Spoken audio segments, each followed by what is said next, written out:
மக்களே, சில பேர் 3 வாரம் 24-25 நாட்கள் போட்ட வேலைகள், எடிட்டுகள், மக்களை மனமாற செய்கிற, மக்களை மூளைச்சலகை பண்ண செய்கிற எல்லா விடயங்களையுமே திவ்யா கணேஷ் அவர்கள் அவங்களுடைய சம்பவங்கள் மூலம் பிக் பாஸ் தமிழ் சீசன் 9ல அவங்களுடைய தரமான சம்பவங்கள் மூலம் ஒண்ணுமே இல்லாம பண்ணிட்டாங்க.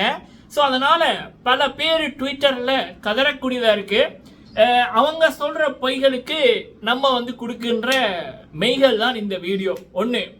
ரெண்டாவது பாத்தீங்க அப்படின்னா, மக்கள் செல்வன் விஜய் சேதுபதி அண்ணா அவர்கள் பிக் பாஸ் தமிழ்ல நாளைக்கு செய்ய இருக்கிற சம்பவம். நாளைக்கு சேதுபதி வர்றாங்களா? ஆமா வர்றாங்க. அது என்ன அப்படின்றதையும் பார்க்கலாம். சரிங்களா? ஃபர்ஸ்ட் டைம் வந்திருக்கீங்க அப்படின்னா மறக்காம சப்ஸ்கிரைப் பண்ணுங்க. உங்களுடைய கருத்துக்கள், கேள்விகள் ஏதாவது இருந்துச்சுன்னா கேளுங்க, சொல்லுங்க. அதை பத்தி அடுத்த வீடியோல பார்க்கலாம், பேசலாம். ஓகே, ஃபர்ஸ்ட் பாத்தீங்க அப்படின்னா திவ்யா கணேஷ் மேம் அவர்கள். ஸோ ரொம்ப வருஷங்களுக்கு அப்புறம், எனக்கு தெரிஞ்ச சீசன் 7க்கு அப்புறம் ஒரு பிக் பாஸ் ஷோவை பார்த்து குழந்தைகளை, பேரண்ட்ஸ், பெற்றவங்க அந்த நபர் பண்ண விடயத்தை நீ ரீலா பண்ணு அப்படின்னு சொல்லி, இல்லை அந்த குழந்தை அம்மா நான் இதை இப்படி பண்ண போறேன், நான் இந்த அக்காவை போல பண்ண போறேன் அப்படின்னு மாதிரி ஒரு 12 வயசு 10 வயசு குழந்தை பண்றது அப்படின்னா சீசன் 7க்கு அப்புறம் இப்பதான் திவ்யா கணேஷ் மேம் அவர்கள் துஷாரோட சண்டை பிடிக்கக்குள்ள சில அட்டிடியூட் இப்படி பண்ணியிருப்பாங்க. அந்த ஒரு ஸ்டைல், இப்ப நம்ம தலைவர் சூப்பர் ஸ்டார் ரஜினிகாந்த் சார் அவர்களுக்கு இப்படி ஒரு ஸ்டைல் ஒன்று இருக்கும், இப்படி இந்த சட்டையை இப்படி இப்படி பண்ற ஒரு ஸ்டைல் ஒன்று இருக்கும், அப்புறம் அந்த கிளாஸ் கலட்டைக்குள்ள ஒரு ஸ்டைல் ஒன்று இருக்கும், பாடி லாங்குவேஜ் அப்படின்னு இருக்கு. ஸோ அப்ப திவ்யா கணேஷ் மேம் அவர்களுடைய அந்த பாடி லாங்குவேஜ் செம்ம கியூட்டா இருக்கு. அது ரிப்பீட் மூட். இப்போ அதுக்கு நிறைய பேர் ரீல்ஸ் போடுறாங்க. அப்ப குழந்தைகள் ரீல்ஸ் பண்ணா எப்படி இருக்கும்? ஸோ அப்ப நிறைய தாய்மார்கள், எனக்கு தெரிஞ்சு இப்போ 3 வீடியோ பார்த்துருக்கேன், சோசியல் மீடியால தெரிக்குது ஒரு பக்கம். இன்னொரு பக்கம் நம்மளுடைய கமெண்ட் செக்ஷன்லயும் சரி, விஜய் டிவியோட ப்ரோமோ கமெண்ட் செக்ஷன்லயும் சரி, நாங்க திவ்யாவுக்காக திரும்ப இந்த ஷோ பாக்குறோம் அப்படின்னு சொல்லி அவங்களுக்காக வித்தின் 4 days இந்த ஷோக்குள்ள வித்தின் 4 days இந்த ஷோ பார்க்க மாட்டோம்ப்பா, வேணாப்பா அப்படின்னு சொன்ன கமெண்ட்ஸ் தான் நம்ம பார்த்தோம். நாங்க திவ்யாவுக்காக பாக்குறோம், திரும்ப பாக்குறோம் அப்படின்னு சொல்ல வச்சாங்க நம்ம திவ்யா மேம் அவர்கள். சிறப்பு. அடுத்தது பாத்தீங்க அப்படின்னா, பொதுவா இந்த ஹாட்ஸ்டார்ல வாக்கெடுப்புகள் இருக்கு. அதுல பிடிக்கலையோ சரியில்லையோ இப்படி நெகட்டிவா தான் அவங்க அட்மினே கேள்வி கேட்டு போடுவாங்க. ஏன்னா பாசிட்டிவா கேட்குற மாதிரி ஒன்றுமே இல்லை.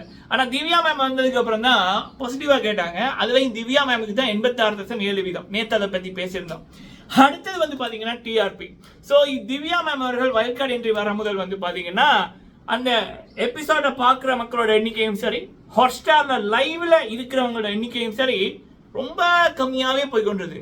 ஆனா after wild card entry episode இப்ப பாருங்க, லைவ்ல எவ்வளவு பேர் இருக்காங்க. அதுவும் இன்னைக்கெல்லாம் சம்பவம் மேல சம்பவம். அதுவும் எபிசோட பாக்குறவங்களோட எண்ணிக்கை உள்நாட்டு டிஆர்பி, வெளிநாட்டு டிஆர்பின்னு ரெண்டுமே இருக்குது. யூகே, கனடால இருந்து பல பேர் பாக்குறாங்க, பல மக்கள் பாக்குறாங்க, குடும்பமா பாக்குறாங்க. யாருக்காகன்னா திவ்யா அவர்கள் மெயின்லி. திவ்யா, பிரஜின், சந்திரா. திவ்யா, சந்திரா, பிரஜின். சரியா? சோ அப்படின்ற மாதிரி. சோ திவ்யா கணேஷ் என்ற ஒரு பேரு எல்லாத்தையும் மாத்திட்டு, சரிங்களா? கணேஷ் கணேஷ் கணேஷ் பிள்ளையாரப்பா. சரியா? சோ எல்லாம் அவன் செயல். சோ எண்ணங்கள் நல்லா இருந்தா செயல்கள் நல்லா இருக்கும், செயல்கள் நல்லா இருந்தா வாழ்க்கை நல்லா இருக்கும். திவ்யா கணேஷ் மேம் அவர்களை பற்றி நிறைய விடயம் கேள்விப்பட்டிருக்கேன். நிறைய பேருக்கு உதவிகள் பண்ணியிருக்காங்க. அவங்க ஒரு அநீதியா வெளியிலையும் தட்டி கேட்பாங்க. ஸோ பிக் பாஸ் சீசன் 9ல தான் எல்லாமே பொய்யா இருக்கு. கானா வினோத் என்ற ஒரு ரவுடி பொறுக்கி, அப்புறம் விஜே பார்வதி என்ற ஒரு எச்ச வேலை செய்யற ஒரு சூனியக்காரி, அப்புறம் பாத்தீங்க அப்படின்னா நிறைய இப்படி இருக்குது. கமாருடின், அரோரா, துஷார் இப்படி. ஸோ அப்ப அந்த ஒரு நெகட்டிவிட்டியை ஒருத்தங்க கிளீன் பண்றாங்கன்னா, ஒட்டுமொத்த மக்கள் நினைச்சது ஒருத்தங்க பண்றாங்கன்னா, அத்தனை பேர் அவங்களுக்கு சப்போர்ட் அனுப்பாங்களா இல்லையா? இப்ப மக்கள் திவ்யா பக்கம். ஸோ இதை பார்க்க முடியும். அப்ப இப்படி எல்லாமே ஒருத்தருக்கு நடக்கக்குள்ள இந்த 3 வாரமா வெயிட் பண்ணாங்கல்ல பிஆர் டீம், இந்த விஜே பார்வதிக்கு, திவாகருக்கு, வியானாக்கு, கானா வினோத்துக்கு, கமருடினுக்கு, அரோராக்கு கூட இருக்குப்பா. ஸோ அப்ப இவங்களோட பிஆர் டீம் எல்லாம் என்ன மாதிரி இருக்கும்? செருப்படி மேல செருப்படி வாங்கின மாதிரி இருக்கும்ல. அப்ப என்ன பண்ணுவானுங்க? தலையும் இல்லாம வாலும் இல்லாம கதறுவானுங்க, பொய்யான அப்டேட் கொடுப்பானுங்க. அதைத்தான் கொடுத்து கொண்டிருக்கு. ஆனா பாக்குற மக்கள் விஜய் டிவியோட ப்ரோமோக்களே போடுறாங்க, நாங்கள் இப்ப திரும்ப ஷோவை பாக்குறோம், ஹாப்பியா இருக்கு, நல்லா இருக்கு அப்படின்றது. சரியா? உண்மை பேசுது, பொய்கள் புயலாய் வீசும், உண்மை மெதுவாய் பேசும், பேசுது. சரியா? எல்லா கிரெடிட்டும் திவ்யா கணேஷ் அவர்களுக்கு சேரும். தரமா பண்றாங்க, சிறப்பா பண்றாங்க. ஓகே, இதோட விடியம். அடுத்தது வந்து பாத்தீங்க அப்படின்னா விஜய் சேதுபதி அண்ணா அவர்கள், மக்கள் செல்வன் விஜய் சேதுபதி அண்ணா அவர்கள். ஸோ சில பேர் வந்து ஒரு விடயத்தை சொல்லிட்டு நான் இதுக்குள்ள வரேன். இந்த சேதுபதி அண்ணா அவர்களை டேக் பண்ணி பிரஜின் அவர்களை பத்தி தப்பா பேசுறது இதெல்லாம் பண்ணாதீங்க. பிரஜின் அவர்கள் சரியா தான் பண்ணி கொண்டிருக்காங்க, சரியா?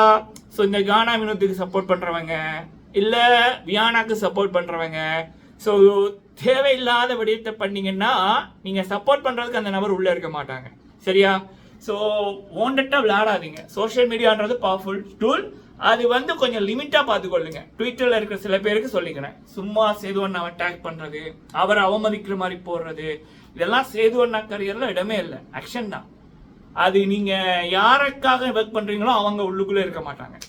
ஓகே, அடுத்தது வந்து பாத்தீங்க அப்படின்னா மக்களே, சேதுபதி அண்ணா அவர்களுடைய அப்டேட். பொதுவாக வந்து வீக்கெண்ட் எபிசோட் வந்து சனிக்கிழமையில எடுப்பாங்க, சாட்டர்டே அண்ட் சண்டே எபிசோட். வந்திருக்க புதிய தகவல்களின்படி நாளைக்கு வீக்கெண்ட் எபிசோட் நாளை மாலை எடுக்க இருக்காங்க. அப்படி என்னதான் வெள்ளிக்கிழமை மாலை வந்து எடுக்க இருக்காங்க. காரணம் என்ன அப்படின்னா பிக் பாஸ் மலையாளத்தோட ஃபைனல் வந்து பாத்தீங்க அப்படின்னா அது வந்து சனிக்கிழமை எடுக்க இருக்கிறபடியால நம்ம தமிழ் பிக் பாஸோட ஷூட்டிங்கை வந்து வெள்ளிக்கிழமை நாளைக்கு வச்சிருக்காங்க. நாளைக்கு சேது அண்ணா அவர்கள் வர்றாங்க. இதை பத்தி நான் இன்னொரு வீடியோல டீட்டெயிலாக போடுறேன். பவர் போனதுக்கு மன்னிக்கணும். நீங்க உங்களோட கருத்துக்களை சொல்லுங்க மக்களே. முடிஞ்சா லைக் பண்ணுங்க, ஷேர் பண்ணுங்க. நன்றி.